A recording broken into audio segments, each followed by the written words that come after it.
ఆంధ్రప్రదేశ్ ప్రభుత్వం విద్యార్థులకు తల్లికి వందనం పథకం అమలు చేస్తోంది. 1వ తరగతి నుంచి ఇంటర్ చదువుతున్న విద్యార్థులకు ఈ పథకం ప్రతి ఏటా 15,000 ఇస్తోంది. వీటిలో 13,000 విద్యార్థి తల్లి బ్యాంక్ అకౌంట్లు జమ చేస్తున్నారు. 2,000 మాత్రం స్కూళ్ల నిర్వహణ కోసం కేటాయిస్తున్నారు. జూన్లో కొత్త విద్యా సంవత్సరం ప్రారంభం కానుంది.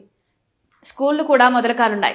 అదే సమయంలో ఏపీ ప్రభుత్వం తల్లికి వందనం నిధులు జమ చేసేందుకు కసరత్తు చేస్తోంది. గతేడాది తల్లి బ్యాంక్ అకౌంట్లో ఆధార్తో అనుసంధానం కాకపోవడంతో చాలా మంది విద్యార్థులు అర్హత ఉండి కూడా తల్లికి వందనం పథకానికి దూరమయ్యారు.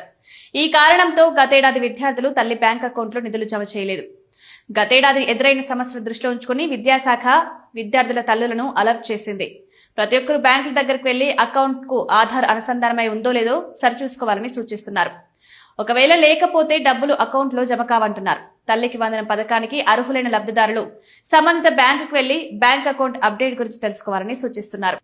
ఈ ప్రక్రియ పూర్తి కాగానే మొబైల్ కు మెసేజ్ వస్తుందని తెలిపారు.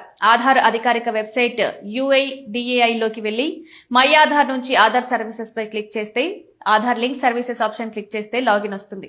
అక్కడ 12 అంకెల ఆధార్ నెంబర్ ఎంటర్ చేసి ఆ కిందుండే క్యాప్చర్ కోడ్ ఎంటర్ చేయాల్సి ఉంటుంది. వెంటనే రిజిస్టర్డ్ మొబైల్ నెంబర్ కు OTP వస్తుంది. దాన్ని సబ్మిట్ చేస్తే ఆధార్ కు ఏ బ్యాంక్ లింక్ ఉందన్న సమాచారం కూడా తెలుస్తుంది. ఒకవేళ బ్యాంక్ అకౌంట్ లింక్ కాకుంటే సంబంధిత బ్యాంకుకు వెళ్తే సంప్రదిస్తే ఆధార్ ను అనుసంధానం చేస్తారని అధికారులు తెలిపారు. తల్లికి వందనం పథకానికి సంబంధించిన లబ్ధిదారులు ఈ విషయాన్ని గమనించాలని సూచించారు.